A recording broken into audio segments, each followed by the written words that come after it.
Welcome to CSEB aspirants. അപ്പോൾ ഇന്ന് നമ്മൾ പഠിക്കാൻ പോകുന്നത് റീജിയണൽ റൂറൽ ബാങ്കുകളെ കുറിച്ചാണ് കേട്ടോ. റീജിയണൽ റൂറൽ ബാങ്ക്സിനെ കുറിച്ചിട്ട് ഒരുവിധം എല്ലാ ഫാക്റ്റും നമ്മൾ ഈ വീഡിയോയിൽ കവർ ചെയ്ത് പോകുന്നുണ്ട്. അപ്പോൾ നമ്മൾ ഇതിനു മുമ്പേ അതായത് കൊമേഴ്ഷ്യൽ ബാങ്കിൻ്റെ നാഷണലൈസേഷൻ ഷെഡ്യൂൾഡ് കൊമേഴ്ഷ്യൽ ബാങ്കുമായി ബന്ധപ്പെട്ടിട്ട് ഒരു വീഡിയോ ചെയ്തിട്ടുണ്ടായിരുന്നു. സോ നമ്മൾ അവിടെ ഡിസ്കസ് ചെയ്തപ്പോൾ നമ്മൾ പറഞ്ഞിട്ടുണ്ടായിരുന്നത് ഷെഡ്യൂൾഡ് റീജിയണൽ റൂറൽ ബാങ്കുകളുടെ എണ്ണം എന്ന് പറഞ്ഞ് നമ്മളൊരു കോളം പഠിച്ചിട്ടുണ്ടായിരുന്നു, ജസ്റ്റ് പ്രസൻറ്റ് ചെയ്തിട്ടുണ്ടായിരുന്നു കേട്ടോ. അപ്പോൾ അന്ന് നമ്മൾ പ്രസൻറ്റ് ചെയ്തത് 43 എണ്ണമായിരുന്നു. 43 എണ്ണമാണ് പ്രസൻറ്റ് ചെയ്തത് കേട്ടോ. അപ്പോൾ അത് പഴയ കണക്കാണ്, കാരണം ഇപ്പോൾ വലിയൊരു മർജറൊക്കെ കഴിഞ്ഞ് റീജിയണൽ റൂറൽ ബാങ്കുകളുടെ എണ്ണമൊക്കെ കുറഞ്ഞിട്ടുണ്ട്. സോ അപ്പോൾ അതിപ്പം പ്രാബല്യത്തിൽ വരുന്ന സമയമായിട്ടുണ്ട്, ഈ സമയത്താണ് വന്നത് കേട്ടോ. അപ്പോൾ അതുമായി ബന്ധപ്പെട്ടിട്ടുള്ള ഒരു സമയമാണിത്. അപ്പോൾ നമുക്ക് 1 സ്റ്റേറ്റ് 1 RRB എന്ന് പറഞ്ഞ പുതിയ സെൻട്രൽ ഗവൺമെൻറ്റിൻ്റെ ഒരു പോളിസിയാണ് എന്ത് 1 സ്റ്റേറ്റ് 1 RRB. അതുമായി ബന്ധപ്പെട്ട എല്ലാ കാര്യങ്ങളും പഠിക്കാം, കൂടെ RRBയെ കുറിച്ചിട്ടുള്ളതെല്ലാം, പിന്നെ നമ്മുടെ കേരളത്തിലെ RRBയെ കുറിച്ചും നമുക്ക് പഠിച്ചു പോവാം. അപ്പോൾ എല്ലാം കൂടി ഇൻക്ലൂഡ് ചെയ്ത വീഡിയോ ആണ്. അപ്പോൾ നമുക്ക് പഠിക്കാൻ തുടങ്ങാം. Okay, 1 state 1 RRB. What is the 1 state 1 RRB policy? 1 state 1 RRB policy implement ചെയ്തത് സെൻട്രൽ ഗവൺമെൻറ് ആണ് അല്ലേ. Aims to consolidate multiple regional rural banks within a state into single and unified entity ആക്കി മാറ്റാം. ഒരുപാട് multiple ആയിട്ടുള്ള regional rural ബാങ്കുകൾ തന്നെ ഒരു സ്റ്റേറ്റിനുള്ളിൽ ഒരു നല്ല ശക്തനായ ഒരു ബാങ്കാക്കി മാറ്റാം. This initiative driven by the department of financial services ആണ് ഇതെന്ത് ചെയ്യുന്നത്, ഡ്രൈവ് ചെയ്ത് പോകുന്നത്. Okay, is designed to improve the operational efficiency, financial stability and lending capacity of RRBs. The policy is being rolled out in phases. ധാരാളം ഫേസസിലൂടെയാണ് കടന്നു പോകുന്നത്. ഇപ്പോൾ 4th ഫേസിലാണ് അവർ നിൽക്കുന്നത് കേട്ടോ. 4th ഫേസിൽ നിൽക്കുമ്പം അവർ 10 സ്റ്റേറ്റുകളിൽ നിന്നും അതുപോലെ ഒരു യൂണിയൻ ടെറിട്ടറിയിൽ നിന്നുമൊക്കെ കുറച്ച് കൊണ്ടുവന്നിട്ടുണ്ട്. RRBs എത്ര എണ്ണാക്കി മാറ്റിയിട്ടുണ്ട്? 28 RRBകളാക്കിയിട്ടാണ് ഇപ്പം നിൽക്കുന്നത്. ഓക്കെ, അപ്പോൾ നമ്മുടെ പഴയ കണക്കല്ല. അപ്പോൾ പണ്ട് 43 RRBകൾ ഉണ്ടായിരുന്നു. Total number of RRBs in India 43 ആയിരുന്നു. അതിന് മുന്നത്തെ കണക്ക് ഇപ്പോൾ പറഞ്ഞ നമ്മുടെ ഒരു കോളം നമ്മൾ കഴിഞ്ഞ ക്ലാസ്സിൽ കണ്ടു അല്ലേ. അന്ന് 43 ആയിരുന്നു. അന്ന് 43 RRBകളാണ് ഉണ്ടായിരുന്നത്.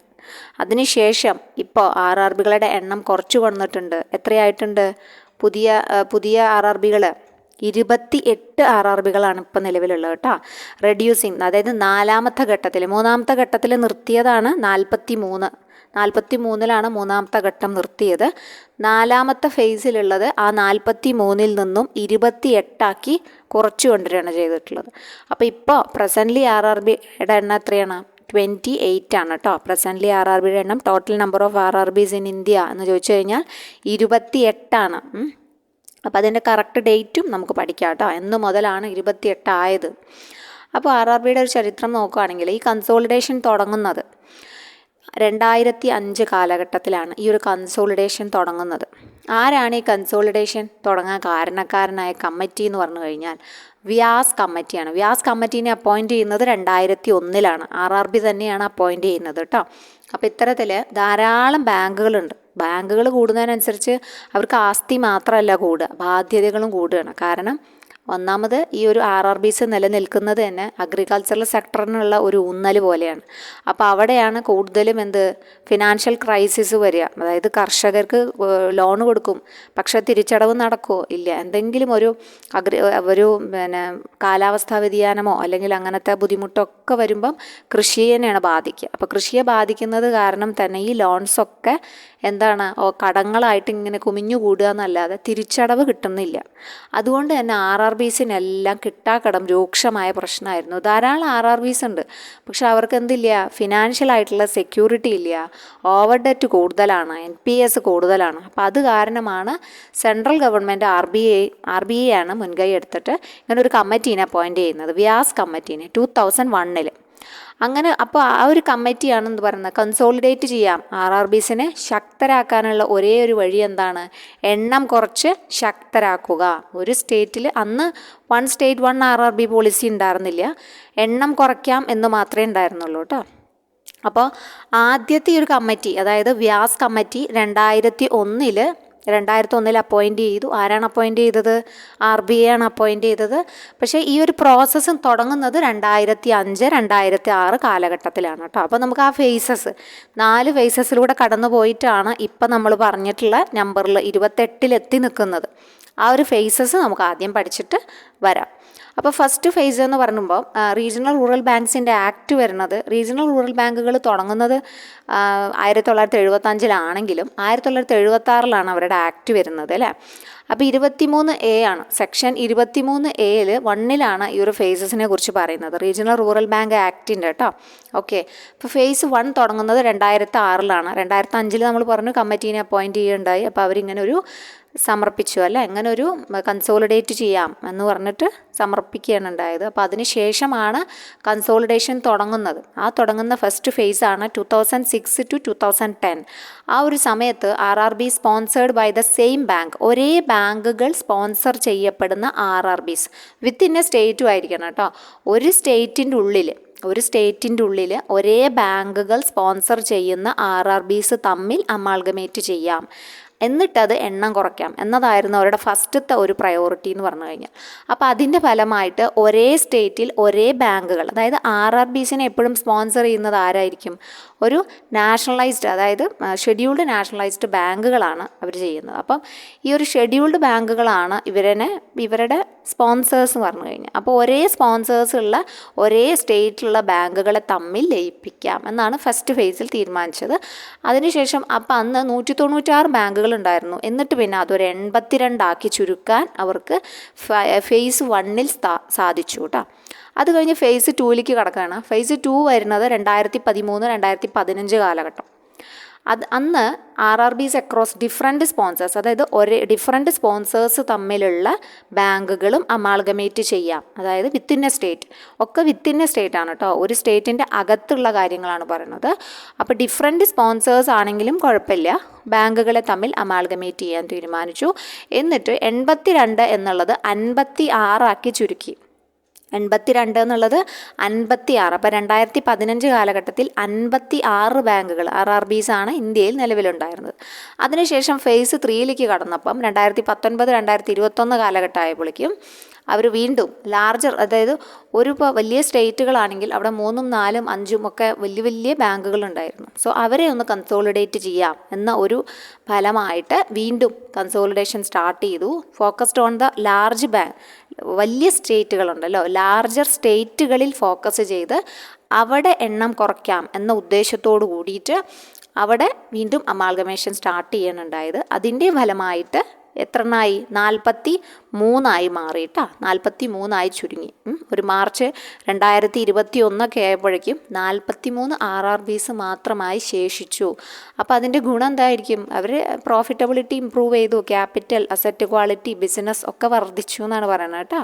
ഓക്കെ, പിന്നെ നമ്മുടെ മോസ്റ്റ് ഇമ്പോർട്ടൻ്റ് ആയിട്ടുള്ള ഇപ്പം നമ്മുടെ 2025 വന്ന് നിൽക്കുമ്പം ഫേസ് 4 അവരെന്താ ചെയ്തത്? 43 നിന്നും 28 കുറയ്ക്കുകയാണ് ഉണ്ടായത്. 43 നിന്നും 28 കൺസോളിഡേറ്റ് ചെയ്ത് റിഡ്യൂസ് ചെയ്ത് കൊണ്ടുവന്നു. ഓക്കെ, അപ്പോൾ ഇപ്പോൾ പ്രസൻ്റ്ലി 28 ആണ്. ഓക്കെ, ഇപ്പോഴത്തെ മെയ് 1 2025 എന്ത് ചെയ്തത്? ഇംപ്ലിമെൻറ്റ് ചെയ്തത് കേട്ടോ. ഈ ഒരു 28 എന്ന് പറഞ്ഞ നമ്പർ ഇംപ്ലിമെൻറ്റ് ചെയ്ത് സ്റ്റാർട്ട് ചെയ്യുന്നത് അതാണ്. The 4th phase of consolidation which involves merging 26 RRBs across, അതായത് 11 സ്റ്റേറ്റിലും ഒരു യൂണിയൻ ടെറിട്ടറിയിലും. എല്ലാം നമ്മുടെ കേരളത്തിൽ അതിൻ്റെ ആവശ്യമില്ല. കേരളത്തിലെ മെർജിങ് ഒക്കെ പണ്ടേ കഴിഞ്ഞതാണ്. കാരണം നമുക്ക് ആകെ ഒരു RRB മാത്രമേ ഉള്ളൂ. അതുകൊണ്ട് കേരളത്തിൽ ഇല്ല. അതുപോലെ തന്നെ മറ്റ് സംസ്ഥാനങ്ങളുണ്ട്. അതായത് ഒരു ബാങ്ക് മാത്രം നിലനിൽക്കുന്ന സംസ്ഥാനങ്ങളിൽ ഇതിൻ്റെ ആവശ്യമില്ല. അപ്പോൾ 11 സ്റ്റേറ്റ്, കുറച്ച് ബാങ്കുകൾ കൂടുതലുള്ള 11 സ്റ്റേറ്റിലും ഒരു യൂണിയൻ ടെറിട്ടറിയിലുമാണ് ഇത്തരത്തിലുള്ള കൺസോളിഡേഷൻ 4th phase ഉണ്ടായിട്ടുള്ളത് കേട്ടോ. കേരളത്തിൽ മുമ്പ് നടന്ന കാരണം ഇപ്പം ഇല്ല. ഓക്കെ, കേരള ഗ്രാമീൺ ബാങ്കിനെ കുറിച്ച് നമ്മളിതിൽ പറയുന്നുണ്ട്. അപ്പോൾ നമുക്കത് പഠിക്കുമ്പോൾ അതിനെക്കുറിച്ച് പഠിക്കാം കേട്ടോ.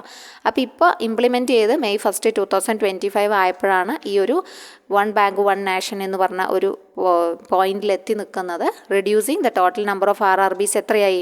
28 ആയിട്ടോ. മറക്കരുത്, മെയ് 1 2025 എത്രയാണ്? 28 RRBകളാണ് ഉള്ളത് കേട്ടോ. ഓക്കെ, അപ്പോൾ അത് ശരിക്കും യാഥാർത്ഥ്യമായി എന്ന് പറയാം. ഓക്കെ, അപ്പോൾ ഈ 4 ഫേസ് നിങ്ങൾ ഇമ്പോർട്ടൻ്റ് ആണ്, പഠിച്ചു വെക്കണം. 4 ഫേസ് ആദ്യം റെക്കമെൻഡ് ചെയ്ത ഈ 4 ഫേസിന് കാരണമായ കമ്മിറ്റി എന്ന് പറഞ്ഞു കഴിഞ്ഞാൽ ഡോക്ടർ വ്യാസ് കമ്മിറ്റിയാണ്. പക്ഷേ നമ്മുടെ ഈ ഒരു കൺസോളിഡേഷൻ അല്ലെങ്കിൽ ഇങ്ങനെ ഒരു അമാൾഗമേഷൻ വേണം എന്ന് ആദ്യമായി റെക്കമെൻഡ് ചെയ്ത കമ്മിറ്റി എന്ന് ചോദിച്ചു കഴിഞ്ഞാൽ വ്യാസ് കമ്മിറ്റി അല്ല, വേറെ കമ്മിറ്റിയാണ്. അപ്പോൾ അത് നമുക്ക് നോക്കാം. ഓക്കെ, ഇപ്പം ഈ ഒരു കൺസോളിഡേഷന് കാരണമായ കമ്മിറ്റി എന്ന് പറഞ്ഞാൽ വ്യാസ് കമ്മിറ്റിയാണ്. പക്ഷേ വ്യാസ് കമ്മിറ്റിക്ക് തന്നെയാണ് ഈ ഒരു അമാൾഗമേഷനുമായി ബന്ധപ്പെട്ട ക്രെഡിറ്റ് കൊടുക്കുന്നത് മുഴുവൻ വ്യാസ് കമ്മിറ്റിക്ക് തന്നെയാണ്. വ്യാസ് കമ്മിറ്റിനെയാണ് കണക്ട് ചെയ്ത് കാണുന്നത് കേട്ടോ.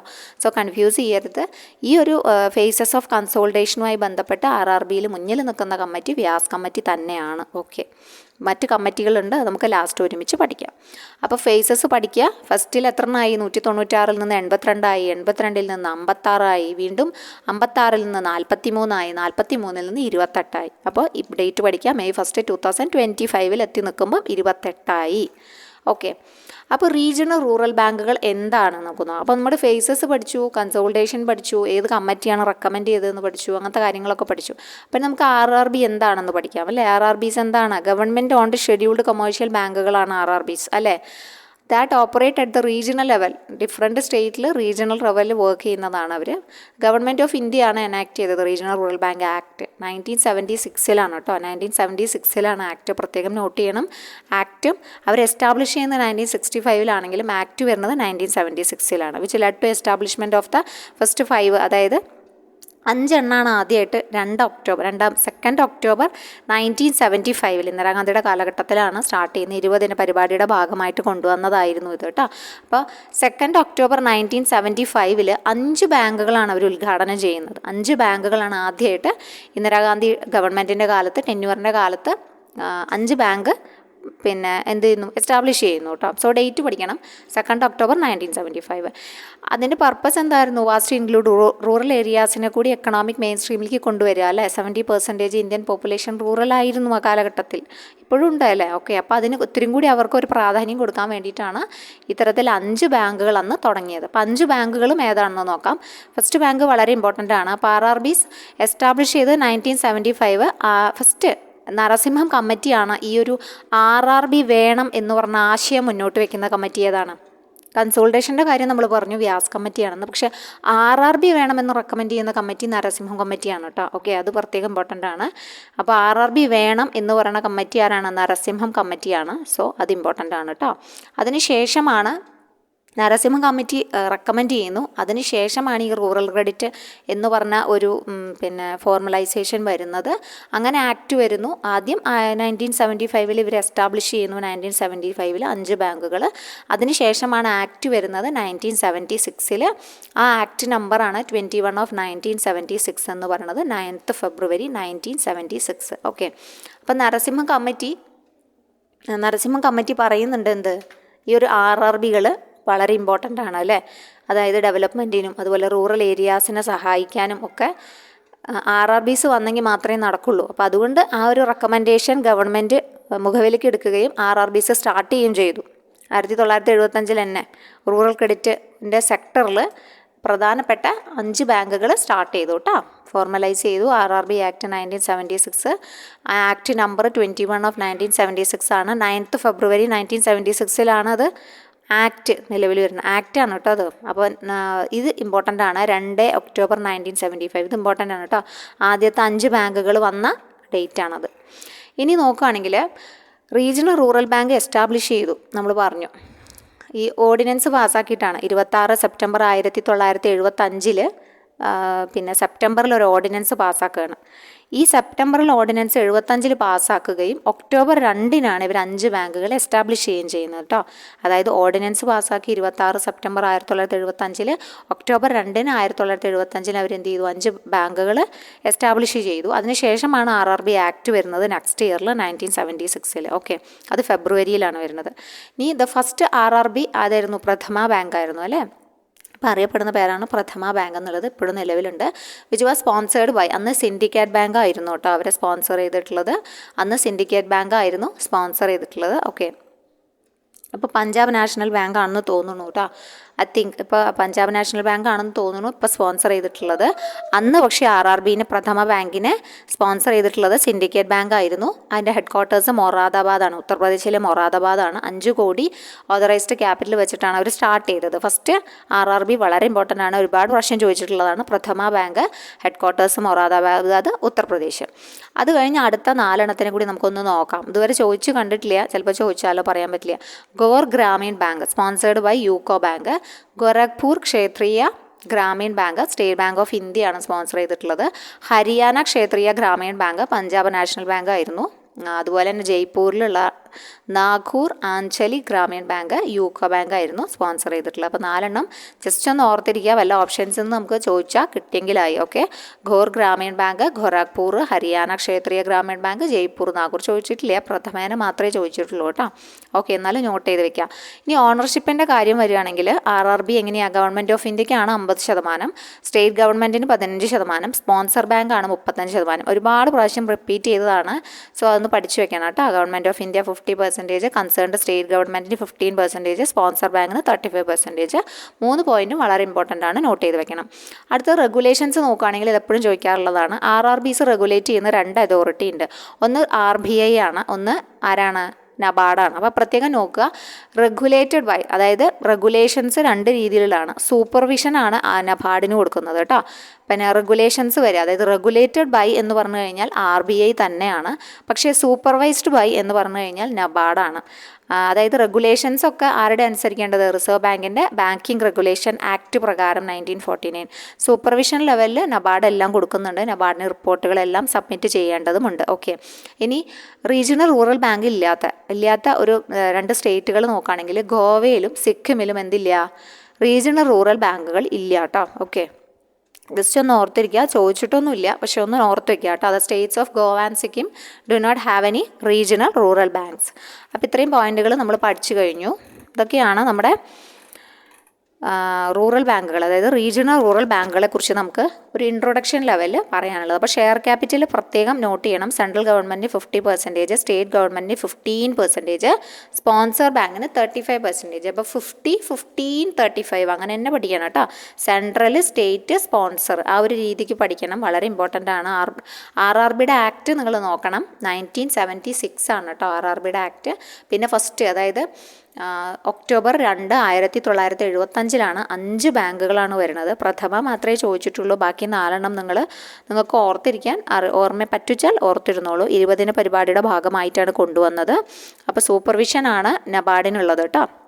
സൂപ്പർവിഷനും ഇൻസ്പെക്ഷനും ഒക്കെ നബാർഡ് നടത്തുന്നുണ്ട്, അതും ഒന്ന് ഓർത്തിരിക്കണം. മിനിമം ഓതറൈസ്ഡ് ക്യാപിറ്റൽ 1 കോടിയായിരുന്നു, പിന്നെ മാക്സിമം 2000 കോടി വരെ ആവാം കേട്ടോ. അപ്പോൾ മാക്സിമം 2000 കോടിയിലാണ് നിൽക്കുന്നത്. ഓക്കെ, അപ്പോൾ കൊമേഴ്ഷ്യൽ ബാങ്കുകളും കോപ്പറേറ്റീവ് ബാങ്കുകളും എല്ലാം കൂടി കമ്പൈൻ ചെയ്ത ഒരു നല്ല ഫീച്ചറാണ് എന്തെന്ന് പറയാം, നമ്മുടെ RRBs എന്ന് പറയാം.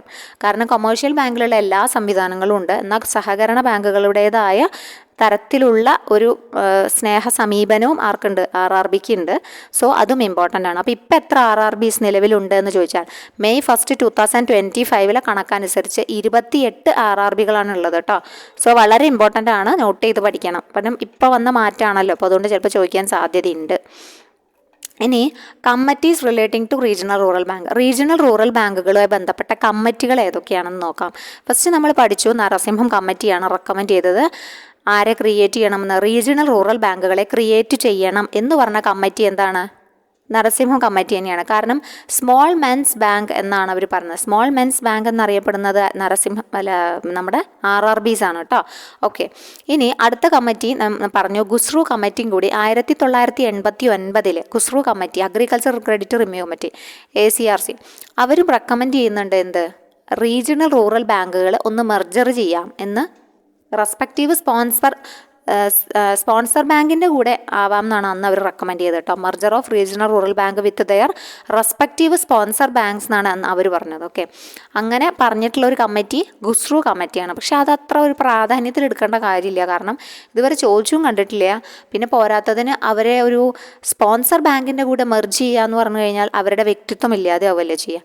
അപ്പോൾ അതുകൊണ്ട് അത് നടന്നില്ല എന്ന് മാത്രമല്ല, അതിന് പ്രാധാന്യം കൊടുക്കേണ്ട കാര്യമില്ല. പക്ഷേ ഇങ്ങനൊരു പോയിന്റ് ഖുസ്രു കമ്മിറ്റി പറഞ്ഞിട്ടുണ്ട് എന്ന് നമുക്ക് നമുക്കൊന്ന് ഓർത്ത് വെക്കാം എന്ന് മാത്രം പറയാം കേട്ടോ. ഓക്കെ, ഇവർ ഐഡിയ പറഞ്ഞു, എന്ത് മെർജ് ചെയ്യാം എന്ന് പറഞ്ഞ ഐഡിയ, അത് പ്രാവർത്തികമാക്കിയിട്ടില്ല. പക്ഷേ വ്യാസ് കമ്മിറ്റിയാണ് ഇത് കറക്റ്റ് പ്രാവർത്തികമാക്കിയത് കേട്ടോ. 2001 റിസർവ് ബാങ്ക് എസ്റ്റാബ്ലിഷ് ചെയ്ത വ്യാസ് കമ്മിറ്റിയാണ് എന്ത് ചെയ്യുന്നത്, RRBയുടെ മെർജറുമായി ബന്ധപ്പെട്ട പ്രധാനപ്പെട്ടത്, അമാൽഗമേഷനുമായി ബന്ധപ്പെട്ടിട്ടുള്ള പ്രധാനപ്പെട്ട കമ്മിറ്റി വ്യാസ് കമ്മിറ്റി തന്നെയാണ്. വർഷം പഠിക്കുക 2001. പിന്നെ ചലപതി റാവു കമ്മിറ്റി, ഇത് is also related to RRB ആണ്. കാരണം restructure of regional rural banks in India എന്നായിരുന്നു ആ ഒരു കൺസെപ്റ്റ് എന്ന് പറഞ്ഞാൽ. Examine the working of RRBs and to recommend measures for their restructuring എന്ന് പറഞ്ഞിട്ടാണ് ഈ ചലപതി റാവു കമ്മിറ്റി അപ്പോയിൻറ്റ് ചെയ്തത് കേട്ടോ. 2001 കേട്ടോ. ഓക്കെ, മാനേജിങ് ഡയറക്ടർ നബാർഡിൻ്റെ മാനേജിങ് ഡയറക്ടറായിരുന്നു ആര്, ചലപതി റാവു എന്ന് പറയുന്നത്. അപ്പോൾ ചലപതി റാവു കമ്മിറ്റി കോൺസ്റ്റിറ്റ്യൂട്ട് ചെയ്തത് എന്തിനു വേണ്ടിയിട്ടാണ്, to examine the working of RRBs and to recommend measures for their restructuring. അവർ റീസ്ട്രക്ചറിന് വേണ്ടിയിട്ടുള്ള മെഷേഴ്സ് റെക്കമെൻഡ് ചെയ്യാനാണ്. ഓക്കെ, അപ്പോൾ ഡിഫറൻസ് മനസ്സിലാക്കണം. വ്യാസ് കമ്മിറ്റീനെ അപ്പോയിൻറ്റ് ചെയ്തത് വ്യാസ് കമ്മിറ്റിയാണ് മർജർ ചെയ്യാമെന്ന് പറഞ്ഞത്. ഇവർ അപ്പോയിൻറ്റ് ചെയ്തത് എന്തൊക്കെ മെഷേഴ്സ് എടുക്കണം. അപ്പോൾ നമ്മൾ കേരള ബാങ്കിനെ അപ്പോയിൻറ്റ് ചെയ്യുമ്പം ഒരു കമ്മിറ്റി വെച്ചു, എന്നിട്ട് പിന്നെ എന്തൊക്കെ മെഷേഴ്സ് എടുക്കണം എന്നറിയാൻ വേണ്ടിയിട്ട് ഒരു കമ്മിറ്റീനെ കൂടി വെച്ചു. അതേപോലെ തന്നെയാണ് examine to the working of RRBs and to recommend measures for their restructuring. അവർ റീസ്ട്രക്ചറിന് എന്തെല്ലാം മെഷേഴ്സ് എടുക്കണം എന്ന് നോക്കാൻ ചലപതി റാവുവിനെ വെച്ചു കേട്ടോ. ഓക്കെ, പിന്നെ അതേപോലെ തന്നെ ചക്രവർത്തി കമ്മിറ്റി കേട്ടോ. ചക്രവർത്തി ഡെപ്യൂട്ടി ഗവർണർ ആയിരുന്നു RBIയുടെ. അത് റീക്യാപിറ്റലൈസേഷനെ കുറിച്ചിട്ടാണ്. ഈ ഒരു സബ്ജക്റ്റ് അല്ല, വേറെ സബ്ജക്റ്റാണ് കേട്ടോ. 2009 വർഷം, ഒന്ന് ഓർത്ത് വെച്ചോളൂ. അപ്പോൾ 2009 KC Chakrabarty deputy governor of RBI ആണ്. To analyse the financials of അതായത് RRBസിലെ financial crisis also suggest measures, അതിന് വേണ്ടിയിട്ടാണ്. Recapitalisation CRAR of RBI at least 9% ആക്കണം സസ്റ്റൈനബിൾ മാനറിൽ 2012 ആകുമ്പോഴേക്കും എന്ന് പറഞ്ഞിട്ടാണ് ആര്യനെ അപ്പോയിൻറ്റ് ചെയ്തത്, ചക്രവർത്തിനെ, KC ചക്രവർത്തി. അവർ റിപ്പോർട്ട് സബ്മിറ്റ് ചെയ്തത് മെയ് 2010 കേട്ടോ. ഓക്കെ, 2009 അപ്പോയിൻറ്റ് ചെയ്തു, 2010 സബ്മിറ്റ് ചെയ്യുന്നത്. ഓക്കെ, പിന്നെ അതുമായി ബന്ധപ്പെട്ട് വേറൊരു കമ്മിറ്റി എന്ന് പറയുന്നത് 2012 കാലഘട്ടത്തിലുള്ള SK മിത്രയായിരുന്നു കേട്ടോ. മിത്ര കമ്മിറ്റി എക്സിക്യൂട്ടീവ് ഡയറക്ടർ ആയിരുന്നു നബാർഡിൻ്റെ മിത്ര. അപ്പോൾ മിത്ര കമ്മിറ്റീനെ വെച്ചത് മാൻ പവറിനെ നോക്കാനായിരുന്നു. പ്ലാനിങ് ആൻഡ് സ്റ്റാഫിംഗ് പാറ്റേൺസ്, RRBസിലെ man power planning and staffing പാറ്റേൺസുമായി ബന്ധപ്പെട്ടിട്ടുള്ള കമ്മിറ്റിയാണെന്ത്, മിത്ര കമ്മിറ്റി എന്ന് പറഞ്ഞത്. അപ്പോൾ ഇവിടെ നോട്ട് ചെയ്യുന്നത് നിങ്ങൾ മാൻ പവറാണ് കേട്ടോ. മാൻ power planning and staffing pattern, അതിന് വേണ്ടിയിട്ടാണ് മിത്ര കമ്മിറ്റീനെ. ആണല്ലോ, മിത്രയ്ക്കും ആണ്, മാൻ പവറിനും ആണ്. അങ്ങനെ നോട്ട് ചെയ്തോളൂ കേട്ടോ. അപ്പോൾ നമ്മൾ ഈ കമ്മിറ്റിയിൽ ഡിസ്കസ് ചെയ്തത് നരസിംഹം കമ്മിറ്റി പറഞ്ഞു. ഖുസ്രു കമ്മിറ്റിക്ക് അത്ര പ്രാധാന്യം കൊടുക്കണ്ട, നരസിംഹം കഴിഞ്ഞാൽ നേരെ വ്യാസിലേക്ക് ചാടിക്കോളൂ. ഖുസ്രു ഒന്ന് ഓർത്താൽ മാത്രം മതി കേട്ടോ. നരസിംഹ കമ്മിറ്റി കഴിഞ്ഞാൽ വ്യാസ് കമ്മിറ്റി. ഓക്കെ, വ്യാസ് കമ്മിറ്റിയുടെ വർഷം 2001. ഈ ഒരു ഫേസ് സ്റ്റാർട്ട് ചെയ്യുന്നത് 2005 എന്ന് പറയാം. 2006 കറക്റ്റ് എടുക്കുന്നതെങ്കിൽ 2005 തൊട്ട് മാറ്റങ്ങൾ കൊണ്ടുവന്നു തുടങ്ങി. പക്ഷേ കമ്മിറ്റിയുടെ വർഷം എന്തായാലും 2001. Chalapathi Rao committee is also 2001. ചക്രവർത്തി കമ്മിറ്റി 2009. 2010 അവരെന്ത് ചെയ്യുന്നത്, റിപ്പോർട്ട് സബ്മിറ്റ് ചെയ്യുന്നത്. 2012 മിത്ര കമ്മിറ്റി വരുന്നത്. അത് അബൌട്ട് എന്തായിരുന്നു, മാൻ power planning and staffing patterns in RRB. ഇനി RRBയുടെ ഫാദർ ആരാണെന്ന് ചോദിച്ചു കഴിഞ്ഞാൽ MS സ്വാമിനാഥനെയാണ് പറയുക കേട്ടോ. ഡോക്ടർ MS സ്വാമിനാഥനാണ് RRBസിൻ്റെ ഫാദർ എന്നറിയപ്പെടുന്നത്. കാരണം അദ്ദേഹം ധാരാളം എന്താ പറയുക, ക്രൂഷ്യൽ റോള് നടത്തിയിട്ടുണ്ട് agricultural transformation and the concept and establishment of RRBs. അതുമായി ബന്ധപ്പെട്ട് കമ്മിറ്റിക്ക് വേണ്ടിയിട്ടും അല്ലാതെയും ആക്ടിന് വേണ്ടിയിട്ടുമൊക്കെ ധാരാളം സംഭാവന ചെയ്തിട്ടുണ്ട്. സോ ഇനി നമുക്ക് നമ്മുടെ സ്വന്തം RRBയെ കുറിച്ച് അറിയാം. കേരള ഗ്രാമീൺ ബാങ്ക് എന്താണ്, കേരളത്തിൽ ഒരേ ഒരു RRB ഉള്ളൂ, അതാണ് നമ്മുടെ സ്വന്തം കേരള ഗ്രാമീൺ ബാങ്ക് കേട്ടോ. അപ്പോൾ കേരള ഗ്രാമീൺ ബാങ്ക് ഫോമഡ് ആദ്യം അമാൾഗമേറ്റ് ചെയ്തത്, നമുക്ക് അമാൾഗമേഷൻ വന്നു എന്ന് പറഞ്ഞല്ലോ. അതായത് 2013 നമ്മൾ അമാൾഗമേറ്റ് ചെയ്തത്. നോർത്ത് മലബാർ ഗ്രാമീൺ ബാങ്ക് എന്നും സൗത്ത് മലബാർ ഗ്രാമീൺ ബാങ്ക് എന്നും രണ്ടായി വർക്ക് ചെയ്തിരുന്ന ഗ്രാമീൺ ബാങ്കുകൾ എടുത്ത് ഒന്നാക്കുകയാണ് ചെയ്തത്. അതിൻ്റെ ഡേറ്റ് പലപ്പോഴും ചോദിക്കാറുണ്ട്. 8 ജൂലൈ 2013 കേട്ടോ. Ministry of finance, government of India അങ്ങനെ സ്റ്റാർട്ട് ചെയ്തത്.